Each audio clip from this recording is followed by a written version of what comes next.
All right, this is the brand new Lenovo Tower 7i. This has an Intel Core i9-13900KF and 32 gigs of RAM and 1 terabyte storage. I'm pretty sure it's SSD. We'll get in there and take a look.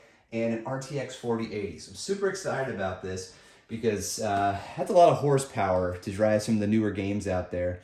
This particular tower, I had an older model that I bought for myself, and that model was mostly made out of plastic. This is a very solid aluminum, mostly around the entire chassis. Now, some of the finish does include plastics, but they are thicker plastics like this grill here or this honeycomb grill that you see in the front. Boy, this thing's pretty heavy. But look at how sharp this is with this awesome Lenovo badging down here and the Legion badge. And then down at the bottom, we have an Intel Core i9 sticker that, you know, if you remember, most towers and laptops, they have pretty crummy stickers. But this is actually pretty cool. It's like a badge. It's almost like Lenovo and Intel worked together to build it. Now, here we have our 4080 itself, taking out the majority of what you see. There is a Lenovo Legion badge across a few different things.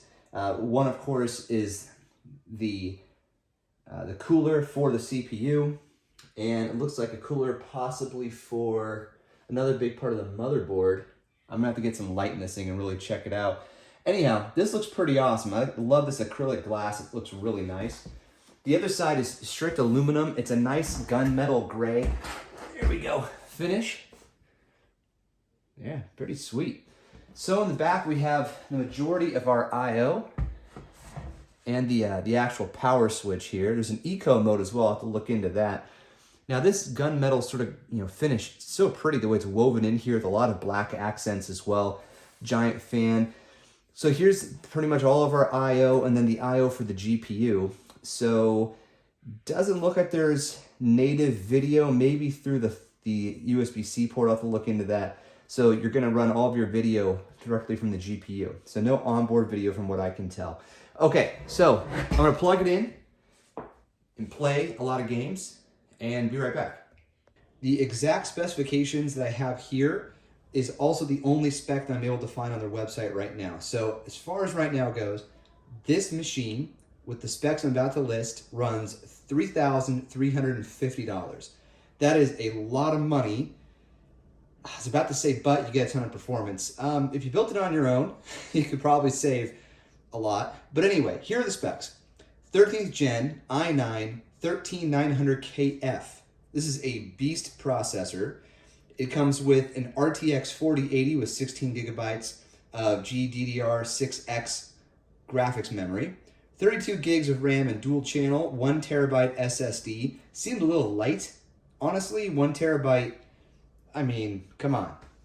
This is a gaming machine. You can do a lot of gaming. Let's get some more storage in there. An 850 watt power supply. It is cooled with a 250 watt liquid cooling system. And then, Wi-Fi and all that fun stuff.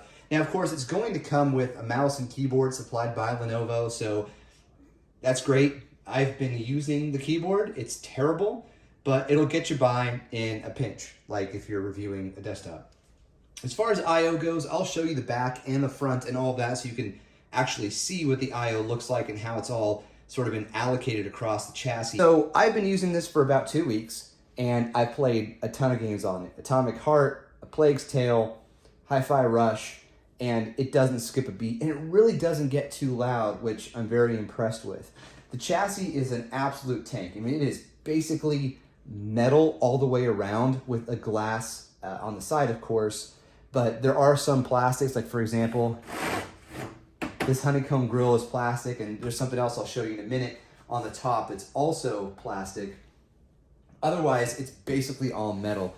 It's a really nice design. These machines have come a long way over the years, and I feel like, this is one of the, probably the best design on the full-size tower that I've seen from Lenovo and from Legion. And I think the best really is just this acrylic or glass window, and the lighting is unbelievable on the inside, at least for me. I think it's really great. So I'm gonna make some adjustments here to the camera so you can see the lighting. Actually, before I do that, let me show you some different lighting profiles that I've been messing around with. So this is, you can do 3 different profiles. Here's another one where it's basically mostly blue, but the GPU has some other stuff going on. And then here's another where it shuts almost everything off, right? And then kind of does this cycling effect. So like I mentioned, you go into the Lenovo Vantage and you customize all of this. It's really straightforward. You got different modes like static, flicker, and breathe. And there are 6 different lighting zones. So you have your internal ambient lighting, your Legion rear fan lighting, Legion liquid cooling pump lighting, Legion front fan lighting, these guys here, Legion top fan lighting, which I'll show you better in a moment, and then the Legion icon. So pretty easy to use. I guess actually the GPU you can't customize unless that's what the button's for. Let's see. I'm gonna press the button. Nah, the button I think just turns it on or off.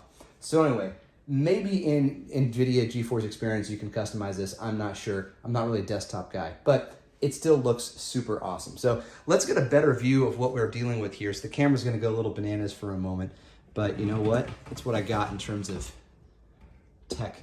All right, so a better look at what's going on here with the liquid cooling fan, your regular fan, there's the GPU. I mean, I think it's really pretty.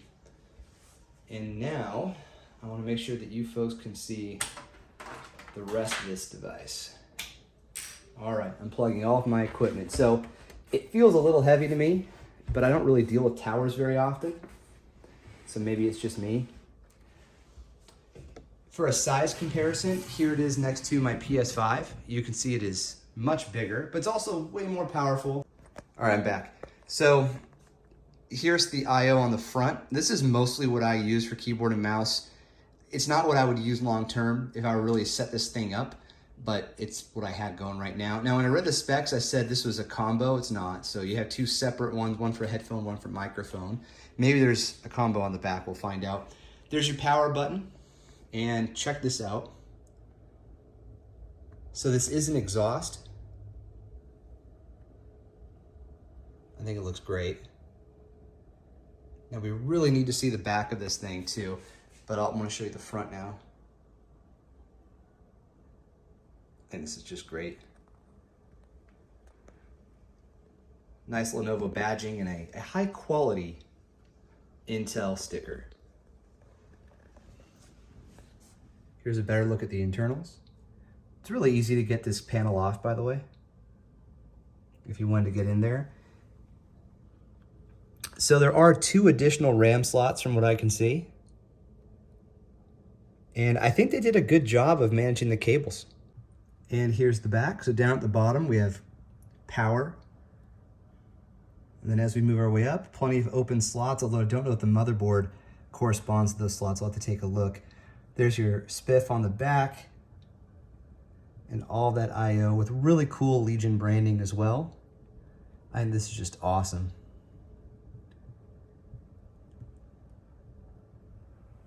So now we gotta talk about performance.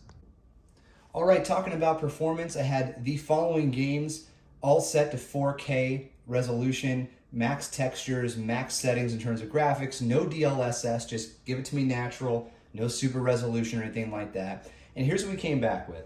Marvel Midnight Suns, 118 frames per second. That's a game that I've played mostly on laptop, and frames are all over the place in that game. A Plague's Tale, 125 frames per second. Atomic Heart, 145 frames per second, but at that particular time, I was mostly indoors, so just a heads up. Hi-Fi Rush was a solid 4K 120, of course, not a very demanding game. And a little bit of a flashback to a couple years ago, Resident Evil 3 Remake, 120 4K, no problem, just solid 120 frames. Now I had the vertical sync on as well for those 2 games, and because I was playing them for my enjoyment, not for testing, and then I realized, I should probably make a note of this. Anyway, so that's why I locked it at 120, just to keep it, I didn't want any, screen tearing or anything like that to deal with. So really fantastic, great machine, didn't get super loud. Now, $3,350 is a tall order, but Lenovo constantly offers sales, frequently, let's put it that way. So you never want to pay full retail for a Lenovo product unless it's one that's just in high demand and you desperately want it or need it. In this case, gaming desktop, I would wait for a sale. It just came out, so there's not going to be a sale tomorrow. But when it does go on sale, I bet you it'll be under $3,000. And for that price, if you don't want to go through the hassle of building your own machine, you want the warranty, you want the service, all that kind of stuff, not a bad way to go. Lenovo makes very good products on, in general. And I think this one just very premium, very nice. This should last you many years. And as far as capabilities go, 4080 with 16 gigs of graphics memory. I mean, this thing's a freaking beast.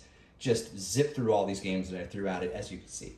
So yeah, well, hey, that's it for this review. Thanks Lenovo for sending it over for the video, and I'll send it back. All right, take care, folks.